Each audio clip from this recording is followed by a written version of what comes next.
Eric, a year in, you came in obviously with a lot of plans, a lot of vision. How's that vision looking a year in? Under construction.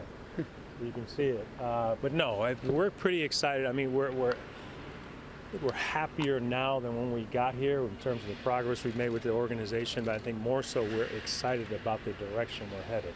You know, we still have a long way to go. I don't know if I'll ever be satisfied with where we are, but you know, as an organization, we've taken some great strides forward, and we'll continue to do that. Mike Hill had mentioned on Fan Fest, you know, just give us a chance. You mentioned that before as well. Just give us a chance. Why should fans give you guys that chance? Well, I would say, you know, a good way to put it is come on out here and get to know us. You know what I mean? And we have a lot of young players here. We have players that got some experience last season. We have players that need to improve coming into this particular season here. But anytime you have a young group of players that come in, you know, fans may not necessarily know who they are. But, you know, take the time to get a chance to get to know them. And we have a lot of talent throughout our system now. We will continue to add to that talent.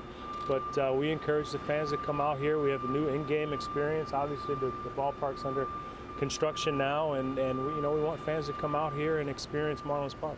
The JT deal now being over, and obviously that was a pretty long saga that I think people thought the conclusion would come. Are you pleased with the way everything worked out, the time it took to finally get it done? We were never rushing into any particular deal. We didn't have to make a deal. Any decision we make with this organization is to try to make us better. And you know, we took our time. We were thoughtful. We did a lot of work, a lot of due diligence, and you know, we're happy with the return that we got because we have some exciting players that we're going to add to this organization.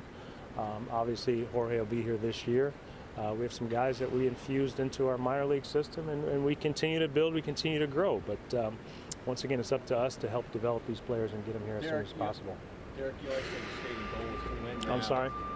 You always say the stated goal is to win now, obviously. Yeah. But realistically, what are you looking at here in terms of, everybody knows it's going through a build and what's happening. What are you looking at realistically in terms of a time frame where you'll think you'll be up there among the contenders? I don't put a time frame on it because anytime you put a time frame on it, you're telling your team it's okay to accept mediocrity. That's not the case. You know, when I've said it before, I'll say it again. When you compete, you're competing to win. Now, you do that every single day, and every day you come out here and you play a game, you have an opportunity to win. So, you know, that's the mindset that I want throughout this organization. It's the mindset that we're building and we're creating in the minor league system, and we're going to bring it up here to Miami. But you never put a time frame on it because, you know, if you come out here and you say, oh, it's going to take us 5 years, 10 years, 15 years, you're saying that it's okay to lose, but that's not the case. Peter, how difficult is it for you to be patient? I mean, you knew I have no patience, man. I have zero patience. I've been preaching it. I don't have it. So when you have to accept certain things that aren't on the time frame that maybe you would want, do you have to develop patience? Or some substitute for patience? That's a good question. I don't even know if I have the right answer for it. But, you know, we understand that, you know, some things take time. You know, we're very excited with our draft class next year. We understand they're not going to be in Miami the next day. You know, you have to develop them over time. So I think patience is something that you have to learn. But I'm fine with not being patient. You know, it's like I say, we expect our players, when you're at the major league level, you're here for a reason. Because these players have been better than most other players in this country and in other countries as well. And when you're here, you have an opportunity to win. And, you know, I can't preach that enough. Every single day. You take it one day at a time. It takes time, but the patience thing I have not figured out. Derek, you said you were going to spend last season listening to fans. You listened to them for a year. What did you hear? Don't you hear the noise behind us? I mean, you know, one thing I think that they were very focused on was our fan base was they wanted this ballpark to look, feel, smell, taste like Miami. And we have a lot of changes that we're doing within the ballpark. So, you know, our ownership group is investing a lot of money into this organization, into this ballpark, into this community. And we want, when people to come in here, we want this ballpark to sort of capture the energy, the feel, the dynamic, the diversity of Miami, which is very difficult to do. But, you know, when fans come in here on opening day, it's going to look and feel like a completely different park. You were last in attendance last year in the majors. How are you? We got room to grow. Huh? Right, you started reporting them accurately. But what have your season ticket sales been like, and what do you expect attendance to be like this coming season? Well, we expect it to grow, obviously. I mean, our season ticket sales we've made some improvements when it comes to that, but just a lot of the single game tickets just went on sale here recently, so it's kind of hard to answer that question right now. But there's a lot of positivity, I think, in the community here about this organization. And one thing we wanted to do, especially when we unveiled our new logo and our new brand, that we went out and about and we shared that with the community. There's a lot of excitement. There's excitement here in this community, but yeah, we need the people to come out. Like, that's the bottom line. And just talking from a player standpoint, you like when you have the support of your fan base. And Fan Fest yesterday, a lot more excitement than there was last year. So we're happy about that. We're looking forward to the future, and we feel as though we have a bright one here. Attendance last year in the majors. How are We got room to grow. Huh? Right, you started reporting them accurately, but what have your season ticket sales been like, and what do you expect attendance to be like this coming season? Well, we expect it to grow, obviously. I mean, our season ticket sales, we've made some improvements when it comes to that, but just a lot of the single game tickets just went on sale here recently, so it's kind of hard to answer that question right now. But there's a lot of positivity, I think, in the community here about this organization. And one thing we wanted to do, especially when we unveiled our new logo and our new brand, that we went out and about and we shared that with the community. There's a lot of excitement. There's excitement here in this community, but yeah, we need the people to come out. Like, that's the bottom line. And just talking from a player standpoint, you like when you have the support of your fan base. And Fan Fest yesterday, a lot more excitement than there was last year. So we're happy about that. We're looking forward to the future, and we feel as though we have a bright one here. Everyone talks about payroll and money spent and things like that. When you look at the way this team is going with Young, then you sign a veteran like Granderson, you're kind of going along that process. At what point, is there a point that you look to the future and say, okay, we can add payroll, we can go out and maybe spend a little more money on established major leaguers or re-signing our guys? Yeah, I mean, when the time is right. So right now our focus is building on the young guys and giving them an opportunity, us finding out where they fit in with our plans, our long-term plans, and giving them an opportunity. I love competition. I don't like to bring up the fact that when I played, I felt as though I was playing for my job every single year, every single season, every single day, and we want that approach from our players moving forward. But we will always consider who we can add to our organization to make us better, but when the time is right. You mentioned that you don't like to mention when you play, but obviously given the Hall of Fame, the nominations that were just made, the guys in this new class, next year's class, you're going to get that call. Is that something you've thought about? Man, I got a lot of other things to think about if you look around this park, so no, I have not thought about it. Derek, you talked about patience on the field. I talked about I don't know how to figure out how to develop patience. I was going to say, what's tougher, patience with the players developing or patience with the organization getting going with your fan base? It's both. I mean, look, I would love for everything to be fixed overnight, but there's a lot of things that we need to improve upon with this organization. And, repairing a relationship with the community is one of the biggest ones that we had to work on. I think we've made progress in that direction, but we still have to continue. Ballpark experience is something that, I wish we could have had some of these improvements in place last year. But those take time. Moving forward, we're going to continue to make improvements to this park and continue to make improvements to the in-game experience for our fan base. So there's a lot of things to fix, but we're tackling each one at a time. Do you miss playing? No. Do you miss? No. Is it the same competitive juices in this chair as it I like to compete. It's a little bit different, though. You don't have an opportunity to affect a game day in and day out, but I do not. No, I'm tired, man. I was tired when I retired, so I don't miss playing at all. Speaking of missing, do you miss the statue out in left center? Do I miss it? Well, the statue will be outside of the ballpark by next January, so you get an opportunity to see it. You became a father again, I think. Congratulations. I did. Thank you. Pray for me. Yes. How's that going with now 2 small ones to? It comes back to that patience word that I'm having problems with right now. But no, I appreciate that. But we couldn't be more excited. On the more detail, I guess, and not that you could go through every section, but what are the changes that fans are going to recognize? Like, for instance, the Cleveland or the standing room, things like that. Is that all changing? Going to be completely different, that left field area? Well, I've left field, the center field, yeah. Our center field zone, the 3-tiered deck. Obviously, you can access the top level anywhere from the promenade. The second level will be a part of our SRO section that we're building out in right field. Obviously, the club presented by Dex this year. I mean, you see the walkway now from inside out to the field. You get views of the field from inside. So we've listened to our fans, and I said this from day one. I can't tell you I'm going to make your experience better if I don't know what it was. And we listened through our DMLO campaign last year. We listened to what our fans liked, what they wanted to change, and this is one of the steps. I don't want to say it's the first step because we have made some others, but this is another step along the way of us, keeping our word with our fan base. The Cleveland Liverpool area, does that all remain there? I know that's hard to see from here. Is that similar how it was? I guess you're going to have to buy a ticket to opening day and going out there and look. Derek, you said that the first year you stayed away from the players. You didn't really talk. I wouldn't say stay away. You observed. I watched from a distance. I had to learn. You observed. Yeah. What gives you the sense now that you're getting the right type of guys to build what you want to build here and the type of culture you want to have? I have a lot of faith in our player development system. We've added a lot of quality people to our system, whether it's on the scouting department where we're getting the right players, and then it's our job to develop those players. I kept a distance, I should say, so to speak, because I wanted to learn about the players last year, the ones that were in the organization that I didn't know. Went down to our minor league affiliates and watched some of the young guys we have coming up.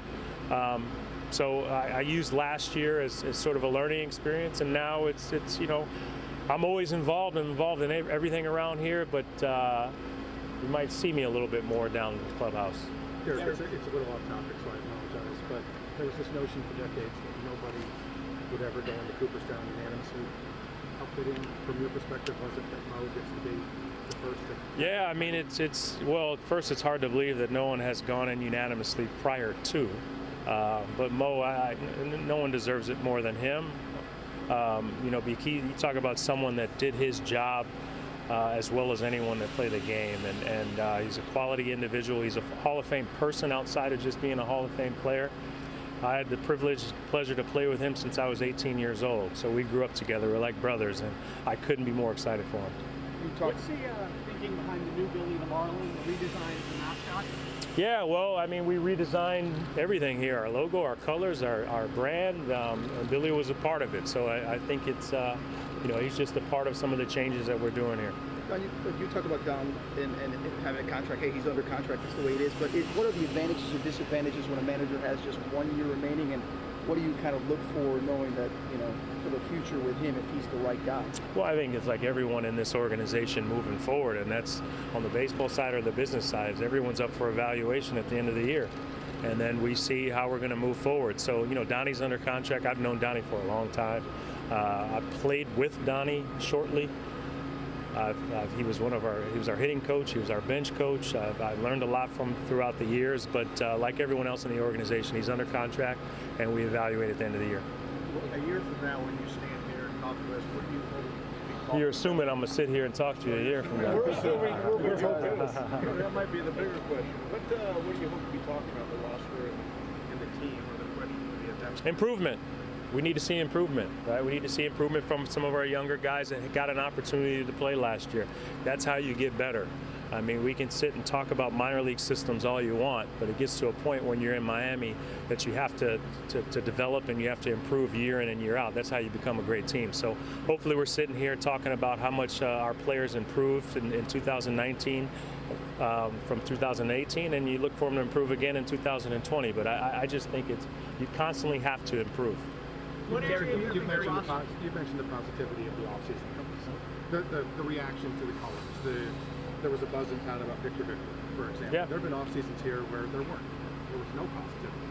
So we're making your jobs easier, huh? Well, you weren't satisfied, I'm sure, with it. But would you say it was an off season in the right direction, given that there were some positive buzz moments? Yeah, we're taking steps in the right direction. Look, I never shied away from the fact that there's a complicated history here with the fan base. I get it. We weren't here for that. And, we're taking over an organization that hadn't had much success at all for the last 15, 16 years. So in order to change that, you have to make changes. We made changes. We knew it from our opening press conference. I said we're going to make some unpopular decisions at times and decisions that people don't necessarily agree with. But I think the fans have spoken. They said they want to see a team that has an opportunity to win year in and year out, and we have to build that.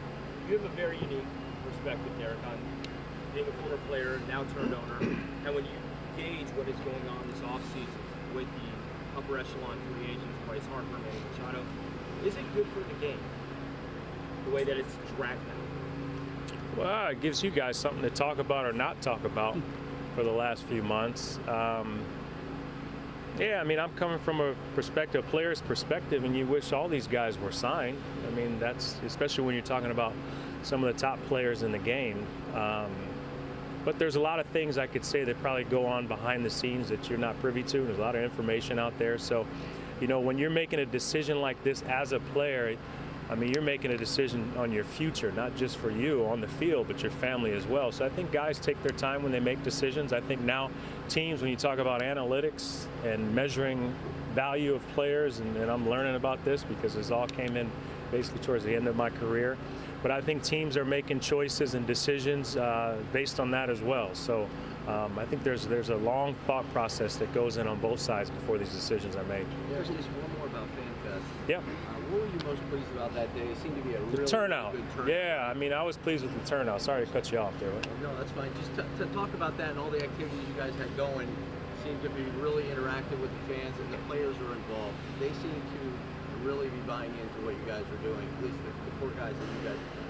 Yeah, I mean, well, we were first and foremost we were excited about the turnout. I mean, there's 3 or 4 times where it started downpouring there, but it didn't stop the fans from coming. So, you know, I think the support that we've gotten from the community is better than it was a year ago. I think people understand what we're doing here. I think people are starting to believe in the future, but we have to continue to improve upon that. And you know, like I said to the fans when I spoke to them, we're not going to make any promises as an organization that we can't keep. So when we tell you we're going to do something, we're going to do it. And but the fan reaction to the players' reaction to the new logo or the colors, I think everyone is excited, and they're looking forward to next week. There's a lot of positivity obviously coming from within the organization. I know you're not a guy who cares about the outside opinions, but what do you care, or do your players, should they care, that from the outside people think this is going to be one of the worst teams, if not the worst team in baseball this season? First I heard of that. You don't like reading that stuff. What's that? No, thanks for reminding. So what are we supposed to be, the worst team? Well, I mean, according to the so-called odds makers and people who come up with this stuff, I mean, does that bother you? Should it bother you? Should it bother your players? I would take it as a slap in the face if I was a player. Someone told me how bad we were supposed to be. You know, that's the approach you have to have, is you got to go out there and try to prove people wrong. You know, the reason you get to the major league level is because you have an extreme amount of confidence in your abilities. So that should not change because someone said you're expected to lose games. So I would personally take it as a slap in the face. You said you can make a lot of baseball decisions that may not be popular as you move along. For your first year, what decision are you really personally happy about on the baseball side that you guys have made? I'm excited about all the decisions we made. I mean, the bottom line is we took over an organization that really didn't have a lot of talent in the minor league system in terms of if you want to be sustainable over time, and we've built upon that. And we continue to build upon that, and we continue to add pieces. And you know, I get the fact that from a fan's point of view, it's not really tangible yet. You can't see it on the field, but you know, I think our fan base is now starting to pay attention to some of the players that we do have in the minor league system, so that when they come up here, they're not so unknown. But I'm excited with the things that we have done, because I told you we had to build this thing the right way. And although some of those decisions are unpopular, those decisions are needed, and they were necessary. Derek, with all that being said, what gives you so much optimism things are going to work out as you keep talking? Not just being a future Hall of Fame and all that, being an athlete that did all these things, but what gives you all this optimism that everything's going to work here the way you say it is? Because I have a lot of optimism. I have a lot of faith in the people that we've hired and put into the positions of developing our players and drafting our players, acquiring our players, and evaluating our players. And you know, we have an ownership group that's committed to us having success here. So when you have that combination, then I would bet on us. Derek, as you continue to try to build the fan base, hasn't been an effort made to try to build the fan base internationally, whether it's through the Caribbean, South America, and then filter it up through well, we've done that with the acquisitions of, you know, international players that we've acquired this past offseason. You know, look, we said there were going to be heavy hitters in the international market. We have done that. Even in our most recent trade, we got international money back in return. So we understand the diversity here in Miami. We understand the fact that you know, baseball is the #1 sport, and you know, we need to capitalize on that. But we're headed that way. Now that you have your first year in the books, do you have expectations or feelings going into your second spring training? Just to improve. I mean, I keep saying it over and over, but the only way we're going to be successful is guys have to improve. They have to get better. I mean, year in and year out. I think everyone, you know, self-evaluation is extremely important, regardless of what profession you're in. And at the end of a season, you sit down and you say, okay, look, what were the positives? What were the negatives? How can I get better? You know, we have our evaluations with players. We tell them what we need them to work on in the off season coming into the next year. So, you know, hopefully our players can just show that the area of growth going from one season to the next. You said everybody's evaluated at the end of the season. How do you evaluate yourself?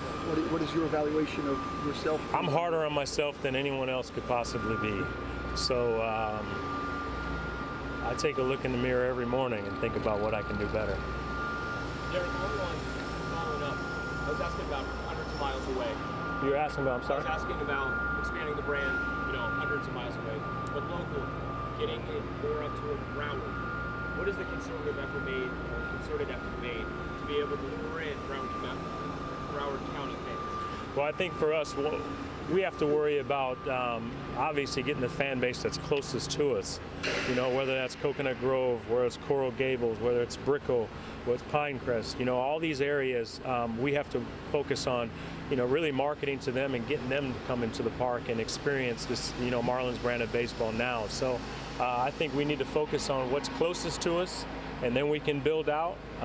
But you know, I think it's something that this organization may have. You know, obviously playing up at Hard Rock. What was it called back in the day? Yeah, I forget what it was called. I forget what it was called when I was there. But had nine names in 8 years. Sun Life, Joe Robbie, Pro Players. Park and Stadium. Okay, so what I meant was we need to focus on the community that's closest to the park. Derek, talking about investing in the international market. Alongside the other aspect of that, the investments that you guys have made in the Dominican Academy. Yeah. Just as an organization, what would you say is the importance of those investments, not just, you know, developing players, but the education side of it, all that? Why is that important so much to you guys? Well, because, you know, you need to invest in your players, not only just in their athletic ability, but them as people. So our education department is you know, extremely important to us. I know I've talked about not only making sure that our Spanish-speaking players learn English, but we also, throughout the minor leagues, want to have our English-speaking players learn Spanish, because communication is extremely important. You talk about the academy in the Dominican. We're going to build a new academy down in the Dominican. And we're going to do these things because they're the right things to do. Not only does it help us, you know, add players to our system, but it is the right thing to do. We need to prepare our players for, you know, life after baseball. If and when they make it to Miami, if they don't make it to Miami, we want them having a good feeling about this organization when their career is over with. Derek, you talk a lot about player development. How often are you and Gary talking, you know, throughout the offseason, and are you kind of giving feedback on certain prospects and like that evaluation? Yeah, no question. I talk to Gary quite a bit. Gary and Mike. Obviously, Mike's here. Gary's in Jupiter. But we talk all the time, especially throughout the off season, and we talk about potential moves that we may make as an organization. We have those phone calls, so I'm sure I talk to Gary much more than he'd probably like to hear from me. Yeah. We recently went to the Dominican Republic, to the academy that you have there. You have very good players over there. Thank you. Tell us about how important is the academy and also the plans for the future. I know you want to build something new over there. Yeah, no, you might have missed it. I just answered the question, but yeah, but we are building a new academy down in the Dominican. Our education program is important to us because, you know, it's the right thing to do. You have to invest in your players, not just their athletic ability, but them as human beings and as individuals, and you have to prepare them for, you know, you have to educate them on life skills and prepare them for future outside of baseball. Because look, not every player that we sign is going to make it to Miami. But every player we sign deserves to get that education, so it's a big part of our organization. Derek, obviously the African Americans have declined playing baseball. What do you guys do to make this support? Say what now? African Americans has really declined playing. They've declined. Yeah, playing baseball. Oh, the numbers have declined. I thought you meant them. Yeah. What are you guys going to do to make it more appealing to maybe black players to maybe start loving the game again? Yeah, that's a great question because I think a lot of times when you talk about playing football or playing basketball, I think a lot of times the younger generation, they're into instant gratification. You go to college and you play big-time college basketball, big-time college football. The next year you see those guys in the NFL, you see them in the NBA. You don't see a lot of these big-time universities playing baseball on television. And then even if you have the best players in the country, they sort of disappear for a few years before they actually make it to the major leagues.